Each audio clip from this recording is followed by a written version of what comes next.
Good afternoon students. मैं आपका chemistry tutor Vivek Yadav. Welcome to Vision Classes. Vision Classes में आपका हार्दिक स्वागत है। To subscribe, share and like my YouTube channels. तो आज हम जो नेक्स्ट पार्ट लेके आए हैं केमिकल काइनेटिक्स का, उस केमिकल काइनेटिक्स जो चैप्टर हमारे पास है केमिकल काइनेटिक्स के अंदर हम जो पार्ट 5 केमिकल काइनेटिक्स का पार्ट नंबर 5। अब जो पार्ट नंबर 5 आपके पास है उसमें हम आज जो मेनली डिस्कस करेंगे वो हमारे पास टॉपिक है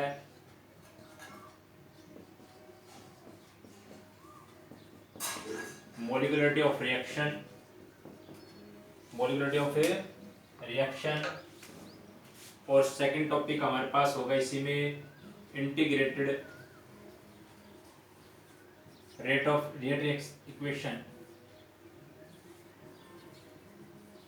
इंटीग्रेटेड रेट इक्वेशन। तो सबसे पहले हम जानते हैं कि मॉलिक्यूलरिटी ऑफ रिएक्शन क्या होती है। तो the number of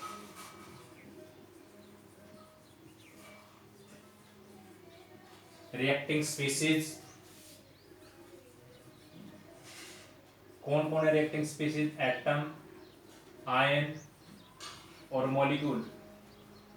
the number of reacting species atom, ion, molecules taking part of, किसका पार्ट है? Part of elementary reaction. Taking part of elementary reaction which must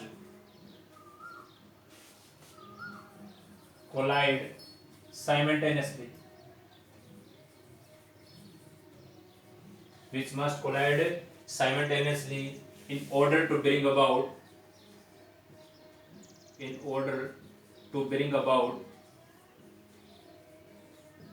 a chemical reaction, और उसी को हम बोलते हैं मॉलिक्यूलरिटी ऑफ रिएक्शन। अब इस मॉलिक्यूलरिटी ऑफ रिएक्शन को हम किस टाइप से क्लासिफाई करते हैं? क्लासिफिकेशन। ये आपके पास हो सकती है unimolecular, bimolecular and third one is trimolecular. ये 3 टाइप्स हो सकते हैं। यूनिमोलिकुलर का मतलब 1, बाई का मतलब 2, ट्राई का मतलब 3। मैक्सिमम ये 1 2 3 तक ही होती है, 1 2 और 3। मॉलिक्यूलरिटी ऑफ रिएक्शन कभी भी 0 नहीं होती आपके पास, और ना ही आपके पास फ्रैक्शनल होती है। ठीक है, अब ध्यान रखेंगे। जैसे हम एग्जांपल लेते हैं यूनिमोलिकुलर का। जैसे आपके पास हो गया O2F2, तो क्या बन गया? O2 जमा F2। ठीक है, या हम ऐसे ले सकते हैं एग्जांपल और अमोनियम निट्राइट NH4NO2। इसको हम ब्रेक करेंगे, क्या बन जाएगा? N2 + 2H2O, N2 प्लस में 2H2O। अब दूसरी सिंपल सी बात यह है कि कैसे हम आइडेंटिफाई करते हैं अपनी मॉलिक्यूलरिटी ऑफ रिएक्शन। तो मेनली मॉलिक्यूलरिटी ऑफ रिएक्शन के अंदर जो आपके पास ये क्या है? रिएक्टेंट है। तो जो रिएक्टेंट मॉलिक्यूल आपके पास है, जो आपके पास रिएक्टेंट मॉलिक्यूल है, उनका सम अगर कर देते हैं हम। अब मेरे पास यहाँ पे रिएक्टेंट मॉलिक्यूल कितना है? एक ही है, इसलिए इस रिएक्शन की मॉलिक्यूलरिटी कितनी है? 1 है। इसमें भी आपके पास रिएक्टेंट मॉलिक्यूल कितना है? 1 ही है आपके पास, इसलिए इसका क्या है? ये कैसी रिएक्शन है? Unimolecular reaction. अगर मैं सेकंड का एग्जांपल दूं, जैसे मैंने लिख दिया आपके पास यहाँ पे H2 + I2 convert into 2HI, तो यहाँ पे मेरे पास रिएक्टेंट कितने आपके पास? रिएक्टिंग मॉलिक्यूल 2 है। वो क्या हो सकते हैं? देखो, रिएक्टिंग स्पीशीज एटम, आयन और मॉलिक्यूल, तो 2 है। तो यहाँ पे मॉलिक्यूलरिटी कितनी हो गई आपके पास? 2 हो गई आपके पास। इसी तरह अगर ट्राइमोलिकुलर की बात करें, जैसे मैंने लिखा 2NO nitric oxide plus Br2, ये कन्वर्ट हो गया आपके पास NOBr। अब यहाँ पे n कितने हैं? 2 है बेटा, तो यहाँ से 2 से मल्टीप्लाई कर दिया आपने। ठीक है, तो यहाँ पे सम करेंगे। जैसे कितने आपके पास रिएक्टिंग मॉलिक्यूल कितने हैं? 2। जैसे जो कोएफिशिएंट है ना कि 2 तो ये रहे और एक ये है आपके पास, तो टोटल कितने हैं? 3। इसलिए कौन सी रिएक्शन है? Try molecular reaction. उसके बाद एक बात ध्यान रखेंगे इसके अंदर मेनली मोलिकुलरिटी ऑफ रिएक्शन 3 से ज्यादा नहीं हो सकती। क्यों? जरूरी नहीं कि 3 से ज्यादा जो मोलिकुल हैं वो रेयर चांस होते हैं एक साथ कोलाइड होने का, क्योंकि इसमें एक कंडीशन हमारे पास विच मस्ट कोलाइड साइमल्टेनियसली, और उससे जो रिएक्शन होकर आती है वो आपके पास होती है मोलिकुलरिटी ऑफ रिएक्शन। ठीक है, इसलिए 3 से ज्यादा नहीं आपके पास। दूसरा, आपके पास जो मोलिकुलरिटी ऑफ रिएक्शन है वो क्या नहीं हो सकती, वो आपके पास 0 नहीं हो सकती। जो आपके पास मोलिकुलरिटी ऑफ रिएक्शन है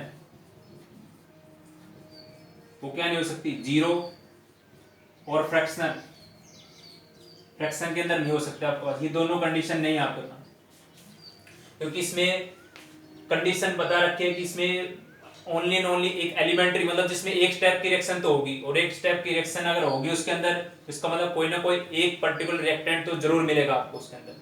ठीक है। दूसरा, इसको ये हमारे पास कैसा है कि मोलिकुलरिटी ऑफ रिएक्शन आपके पास एक थ्योरेटिकली कॉन्सेप्ट है। कैसा कॉन्सेप्ट है ये? एक थ्योरेटिकली कॉन्सेप्ट है आपके पास मोलिकुलरिटी ऑफ रिएक्शन। और अगर हम बात करें इसी के अंदर, ये सिर्फ एलिमेंट्री पार्ट करता है, कॉम्प्लेक्स में पार्ट नहीं करता आपके पास। कौन सी केस, एक स्पेशल केस आपके पास जिसमें आप ये बता सकते हो कि जो आपकी मोलिकुलरिटी ऑफ रिएक्शन है वो बराबर हो जाए आपके पास ऑर्डर ऑफ रिएक्शन के, जब क्या ये आपके पास सेम कंडीशन हो, टेम्परेचर और प्रेशर। और यहाँ पे भी जब ऑर्डर ऑफ रिएक्शन को आइडेंटिफाई करेंगे तो कौन सा बताएगा उसका, RDS, rate determining step, rate determining slab, जो सबसे स्लोवेस्ट स्टेप है उसी के अंदर वो जो हमारे पास वो जो रेट डिटरमाइनिंग स्टेप है आपके पास वही आइडेंटिफाई करेगा। तो उस कंडीशन में हम मोलिकुलरिटी ऑफ रिएक्शन को ऑर्डर ऑफ रिएक्शन बता सकते हैं। बट वो एक कंडीशन और भी आपके पास, क्योंकि यही आपका पास कौन सा होता है, इसका स्लोवेस्ट स्टेप होता है। कैसा स्टेप होता है? स्लोवेस्ट स्टेप होता है। अगर आपने ये कंडीशन को चेंज कर दिया, टेम्परेचर और प्रेशर की कंडीशन को चेंज कर दिया, तो उससे क्या होगा आपके पास कि वो रिएक्शन एलिमेंट्री ना रह के कन्वर्ट किस में हो जाएगी,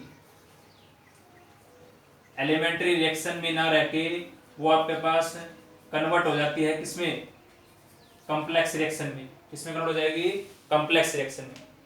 और अगर कॉम्प्लेक्स रिएक्शन में कन्वर्ट होगी, क्योंकि कॉम्प्लेक्स रिएक्शन तो कभी भी टेक पार्ट करते ही नहीं है किसमें, मोलिकुलरिटी ऑफ रिएक्शन के अंदर। दूसरा, हमने ये भी बता चुके थे आपको, एलिमेंट्री रिएक्शन वो होती है जो रिएक्शन टेक प्लेस होती है वो सिर्फ only and only one step में। और कॉम्प्लेक्स रिएक्शन कौन सी होती है, जो मोर देन स्टेप के अंदर हो, एक से ज्यादा स्टेप के अंदर अगर होती है तो वो होती है आपके पास कॉम्प्लेक्स रिएक्शन। तो ये हमने जाना मोलिकुलरिटी ऑफ रिएक्शन के बारे में। अब इसी के अंदर हमारे पास एक डिफरेंस हम डिस्कस करते हैं ऑर्डर ऑफ रिएक्शन और मोलिकुलरिटी ऑफ रिएक्शन के अंदर।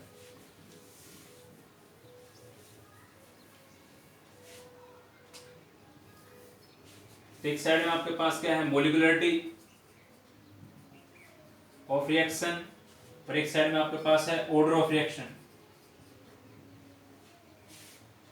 बोथ में डेफिनेशन आ जाएगी, फर्स्ट पॉइंट में दोनों में डेफिनेशन, सेकंड पॉइंट में ये अभी मैंने बताया it is a theoretical concept. ये क्या है, थ्योरेटिकल कॉन्सेप्ट है। फर्स्ट पॉइंट दोनों किसका था, डेफिनेशन का, ये दोनों भी कर लेंगे।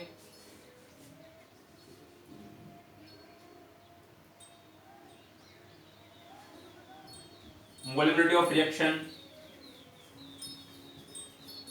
is only applicable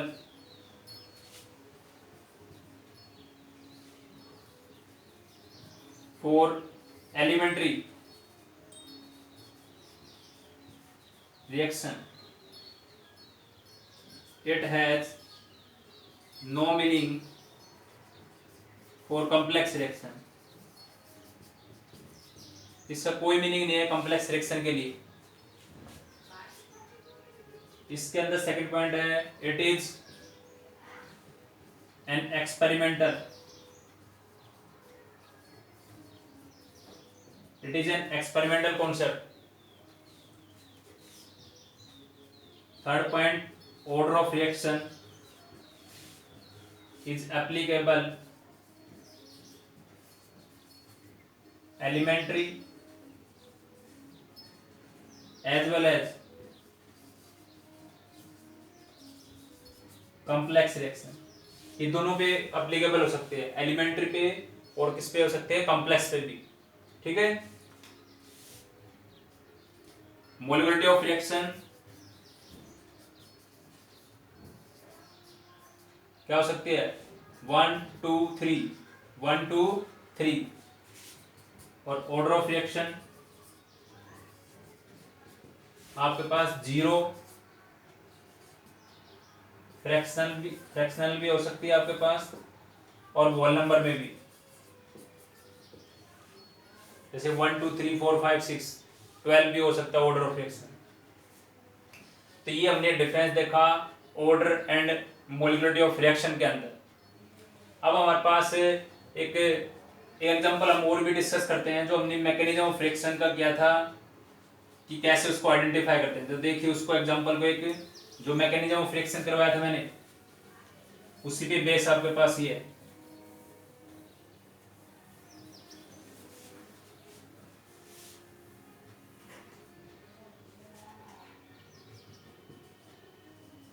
mechanism of reaction, जैसे एग्जांपल आपके पास है हाइड्रोजन पेरोक्साइड 2H2O2, अगर हम इसको अल्कलाइन मीडियम में स्प्लिट करते हैं तो टूटता है H2O plus O2, H2 plus में O2। आप ध्यान रखेंगे यहाँ पे इसको मल्टीप्लाई करेंगे, ऑक्सीजन कितने यहाँ पे 2 और 1 3, यहाँ पे 2 है तो इसको 2 से मल्टीप्लाई कर दिया, यहाँ पे 2 से कर दिया। ये तो मेन इक्वेशन है। इसके अंदर मैकेनिज्म करते हैं तो जैसे स्टेप फर्स्ट में क्या होता है, जब H2O2 react with I negative iodide के साथ, तो क्या बनेगा, H2O प्लस में IO नेगेटिव, जिसको बोलते हैं हाइपो आयोडाइड।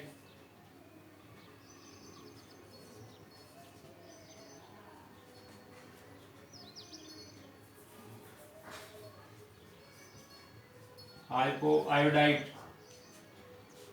स्टेप नंबर 2 में फिर ये H2O2 react with IO negative, क्या बनाएगा, H2O plus O2, H2O plus में O2 प्लस में I नेगेटिव। ये स्टेप नंबर 2 की इक्वेशन है।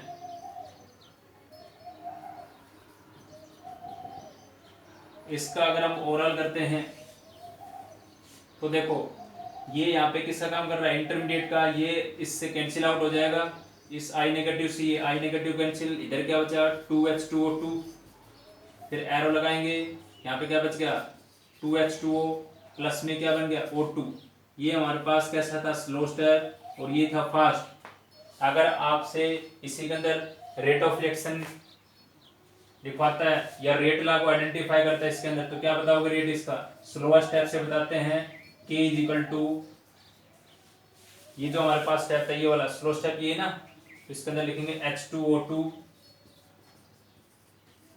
तो ये हो गया इसके अंदर रेट ला एक्सप्रेशन इसका, जो किससे हमने लिखा है, स्लोअर स्टेप से। जो स्लोअर स्टेप हमारा कौन सा था, फर्स्ट स्टेप था। अगर इसी के अंदर एक क्वेश्चन और पूछ सकता है आपसे, वो पूछे order of reaction with respect to H2O2, तो ये H2O2 की रेस्पेक्ट में ऑर्डर ऑफ रिएक्शन क्या है, तो वो आएगा 1, क्योंकि इसके ऊपर क्या कोई पावर नहीं, इसका मतलब 1 ही है।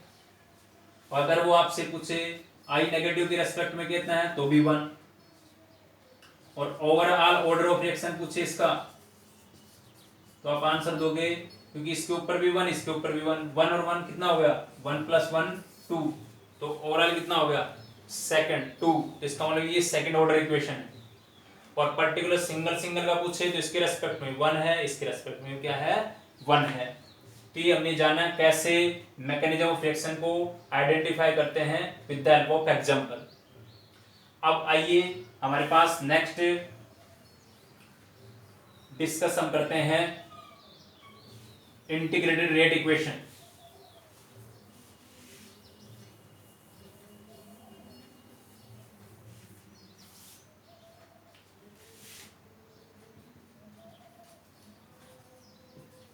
Rate equation, integrated rate equation में हम इंटीग्रेटेड फॉर्म को मेनली 12th क्लास में डिस्कस करते हैं। एक तो जीरो ऑर्डर और एक फर्स्ट ऑर्डर को, एक जीरो ऑर्डर रिएक्शन और एक फर्स्ट ऑर्डर रिएक्शन।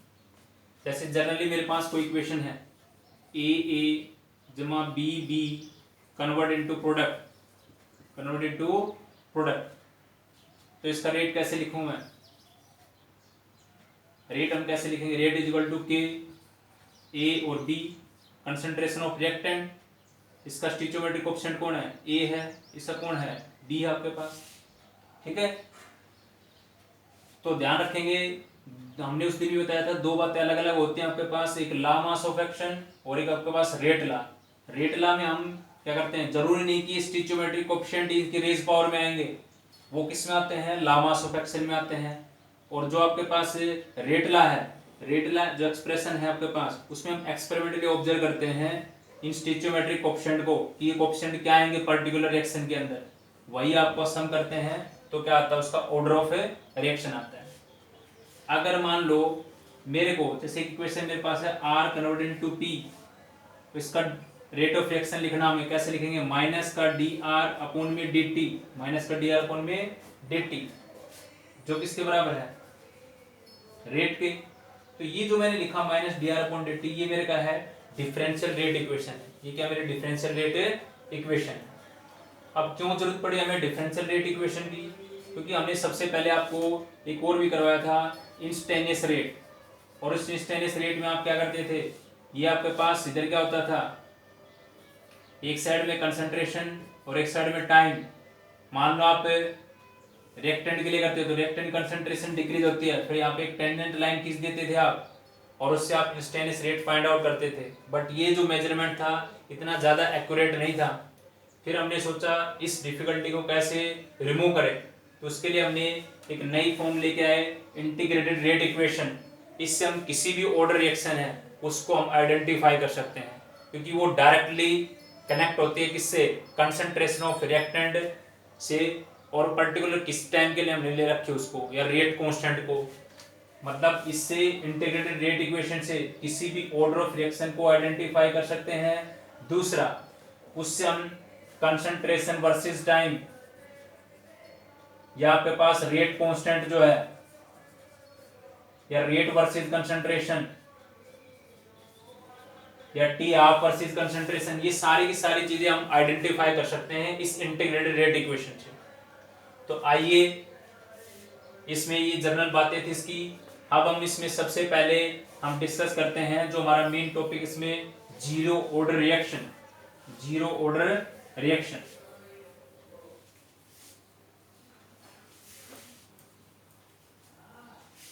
आप टॉपिक का नाम डालो इसमें zero order reaction.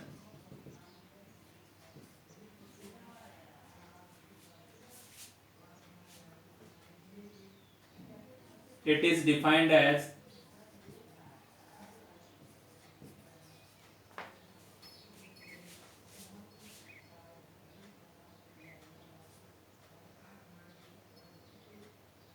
the rate remains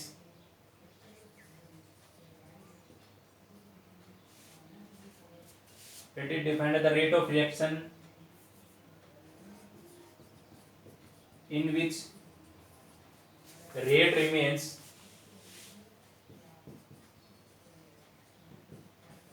constant throughout course of reaction.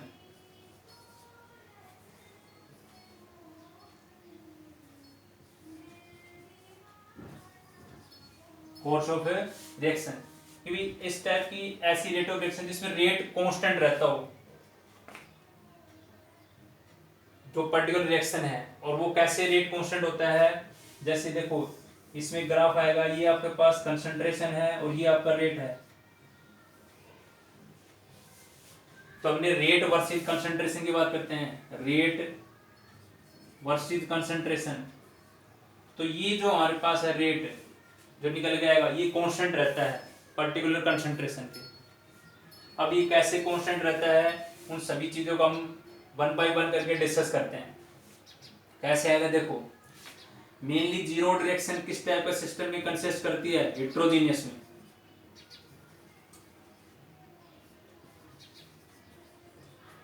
जैसे मान लो देखो, ये आपके पास कोई कैटलिस्ट है,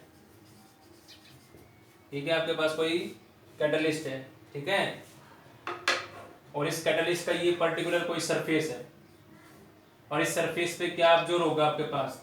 रिएक्टेंट। क्या होगा? रिएक्टेंट, जो भी पर्टिकुलर रिएक्टेंट ऑब्जर्व है। अब स्टार्टिंग में जब रिएक्शन हमारे पास स्टार्ट होगी तो ये कुछ फ्रैक्शन, मान लो हमारे पास इस रिएक्टेंट ने इतने सरफेस को कवर कर लिया, 1 2 में मान लो ये 3 सर्कल ड्रॉ कर दिए, इतना सरफेस उसने कवर कर चुका होगा।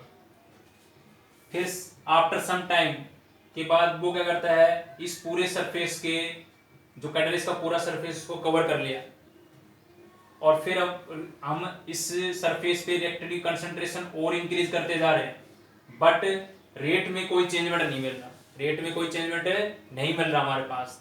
तो इसका मतलब क्या हुआ कि हमारा रेट क्या हो गया, वहां पे कांस्टेंट हो गया है। बट हमने स्टार्टिंग में सोचा था भाई कुछ फ्रैक्शन ऑफ मॉलिक्यूल ने इस सरफेस को कवर किया था, तो हमने सोचा कि फर्स्ट ऑर्डर था, बट फिर बाद में हमने देखा कि और रिएक्टेंट इसके ऊपर अब्जॉर्ब होता जा रहा है, बट इसके ऊपर कोई इफेक्ट नहीं हो रहा। अब वो इफेक्ट नहीं हो रहा, इसलिए उसको क्या बोल दिया हमने? Zero order reaction. जैसे ये आपके पास क्या है कि कोई बाइक है मान लो, और आपने एक्सीलेटर को मतलब फुल कर दिया, और फुल करने के बाद मतलब स्पीड जो है वो एकदम कांस्टेंट से रहे, वो बढ़ी नहीं रही आपके पास, इंक्रीज ही नहीं हो रही। तो वही काम इसके अंदर है कि रिएक्टेंट हम इंक्रीज करते जा रहे हैं, उनकी कंसंट्रेशन को बढ़ा रहे हैं, बट इसके ऊपर क्या कोई इफेक्ट ही नहीं हो रहा। तो वो कौन से होते हैं आपके पास? Zero order reaction. तो अब कैसे इसको आइडेंटिफाई करते हैं, इसकी इंटीग्रेटेड फॉर्म को, वो देखो कैसे करते हैं। फिर हम कोई जर्नल इक्वेशन लिखते हैं। फॉर ए जर्नल इक्वेशन,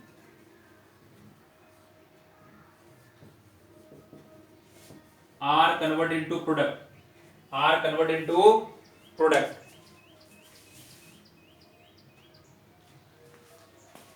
तो देखिए इसको कैसे आइडेंटिफाई करते हैं।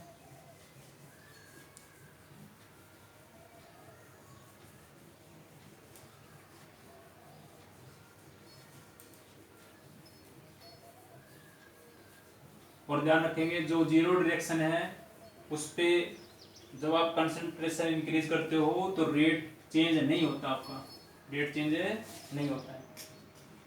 अब इसमें हम इंटीग्रेटेड, तो इंटीग्रेटेड फॉर्म हो गया हमारे पास किसकी?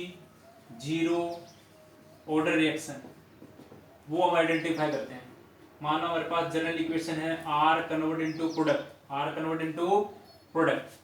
अब इसके लिए रेट कैसे लिखेंगे हम क्या करते हैं, रिएक्टेंट की साइड में क्या लगाते हैं? माइनस लगाते हैं ना, तो लिखेंगे माइनस का डी आर अपॉन में डी टी, माइनस का डी आर अपॉन में डी टी।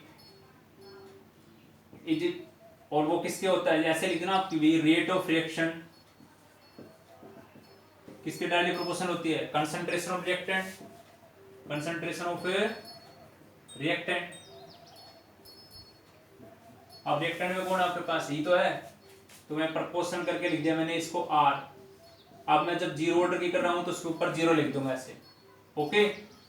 अब इस प्रोपोर्शनलिटी को हटाते हैं, तो डी आर अपॉन में d t is equal to k और आर की पावर जीरो। ध्यान रखेंगे किसी की पावर जीरो होती है तो कितना होता है? 1, किसी की पावर जीरो होती है तो कितना होता है? 1 होता है आपके पास। तो इस टर्म को मैं ऐसे लिख सकता हूं, माइनस का डी आर अपॉन में d t is equal to k, ठीक है। अब इसको हम थोड़ा सा रीअरेंज करते हैं बेटा। ये हम इंटीग्रेटेड फॉर्म कर रहे हैं जीरो रिएक्शन की, स्टार्टिंग हमने यहां से की है, फिर हमने इसको रिएक्टेंट साइड में माइनस, इसको डिफरेंशियल रेट में लिखा है।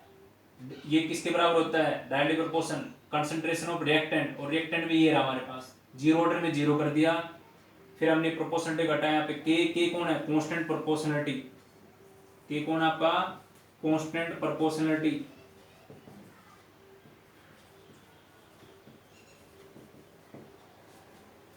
अब आर की पावर जीरो, किसी पावर जीरो होती है कितना होती है? 1 होती है।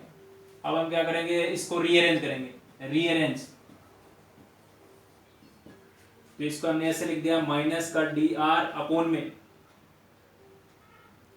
डी आर ही रहेगा, और क्या लिख दिया? के डी टी, डी टी को हम उधर लेंगे, integration on both side,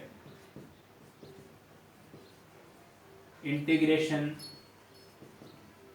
on both side, दोनों साइड में इंटीग्रेशन करते हैं, कर दो इंटीग्रेशन, इस साइड भी इस साइड भी। डी आर का इंटीग्रेशन क्या आएगा, आर माइनस का निशान एज इट इज, उसके बाद ये कौन है, ये तो कांस्टेंट है, इंटीग्रेशन कांस्टेंट, तो कांस्टेंट से इंटीग्रेशन साइन से बाहर आ गया, dt का इंटीग्रेशन क्या हो गया t, dt का इंटीग्रेशन क्या हो गया t, प्लस में हमने यहाँ पे लिख दिया i, एक नई टर्म हमने लिखी है ये i, ये कौन है आपके पास, ये आपके पास है इंटीग्रेशन कांस्टेंट, इंटीग्रेशन है कांस्टेंट। अब देखो, अब मैं इसके अंदर ऐसे करता हूं कि जो r है उसकी जगह पे पुट कर दूं r नोट, मतलब मेरी इक्वेशन इनिशियल पे हो, जब इक्वेशन चल ही नहीं है तो वहां पे चले नहीं की इक्वेशन, तो टाइम भी क्या होगा, जीरो होगा। अब ये दोनों वैल्यू हम ये इक्वेशन नंबर जो फर्स्ट है इसमें पुट करते हैं, पुटिंग वैल्यू ऑफ r की जगह पे r नोट और t की जगह पे जीरो, इसके जगह पे, क्योंकि मैं इस इंटीग्रेशन कांस्टेंट का मान फाइंड आउट करना चाहता हूँ। तो करो इसके अंदर r की जगह पे r नोट, k, t की जगह पे क्या आएगा जीरो, प्लस में i, तो यहाँ पे i का मान क्या आ गया मेरे पास, i का मान क्या आ गया मेरे पास है r नोट, फाइंड आउट करेंगे तो i इक्वल टू कितना आ गया r नोट, i का मान क्या आ गया मेरे पास है r नोट आ गया आपके पास। अब ये i का मान है, इस इक्वेशन नंबर फर्स्ट में पुट कर दो इसको, ये जो i का मान आपने निकाला वो इस इक्वेशन, ये इक्वेशन जो यहाँ पे आएगी इसमें पुट करना आपको, करो पुट, तो क्या आएगा माइनस का r is equal to k T और माइनस का r नोट, माइनस का r नोट। ध्यान रखेंगे ये जो इक्वेशन पुट करके लेके आए मान, ये वेरी इंपॉर्टेंट है, इससे ग्राफ भी हम आइडेंटिफाई करेंगे, तो इसको याद रखेंगे, माइनस का r is equal to k T minus का r नोट। ओके, बस इंटीग्रेटेड फॉर्म मेरी ड्राइव हो चुकी है, बिल्कुल आसान सा है। क्या करेंगे, इसको थोड़ा रीअरेंज करेंगे, इस माइनस का r नोट को इधर लेके आएंगे तो हो जाएगा r नोट माइनस का तो इधर आएगा प्लस का हो गया, r is equal to k t, r is equal to k t, या इस चीज को कैसे लिख सकते हैं, k is equal to 1/t, k is equal to 1/t, r nought minus में r नोट माइनस में r, ये मेरे पास आ गई, ये जो आया है फॉर्मूला वो मेरे पास है जीरो ऑर्डर का इंटीग्रेटेड फॉर्म। और ध्यान रखेंगे इसमें क्या है, ये r नोट जो है जब इनिशियल कंसंट्रेशन पे, जब रिएक्शन आपकी चली नहीं है, ये आफ्टर टाइम t का है, ठीक है। तो इस इंटीग्रेटेड फॉर्म को आप ध्यान रखेंगे। और अब तक हमने इसमें ग्राफ तो एक ही बताया आपको, आज फिर ज़्यादा बड़ी वीडियो हो जाएगी, तो मैं इसका जो ग्राफ है वो सेकंड पार्ट में डिस्कस करूंगा। एक ग्राफ हमने किया है रेट वर्सेस कंसंट्रेशन, और जीरो ऑर्डर के अंदर क्या आता है, ऐसे आता है, क्योंकि जीरो डायरेक्शन वही होती है जिसमें rate remains constant through out the course of reaction, जिसमें रेट डिपेंड नहीं करता, किस पे डिपेंड नहीं करता, कंसंट्रेशन ऑफ रिएक्टेंट, चाहिए आप कंसंट्रेशन रिएक्टेंट कितनी बढ़ा दो, ठीक है, तो ये कांस्टेंट का मतलब ऐसे सीधी लाइन देते हैं आपके पास। तो ये हमने सीखा है आज इंटीग्रेटेड फॉर्म जीरो डायरेक्शन का। हम नेक्स्ट पार्ट में सीखेंगे इस इक्वेशन से कैसे हम ग्राफ को आइडेंटिफाई करते हैं, हाफ लाइफ, जो सारी चीजें हैं वो डिस्कस करेंगे। Thank you.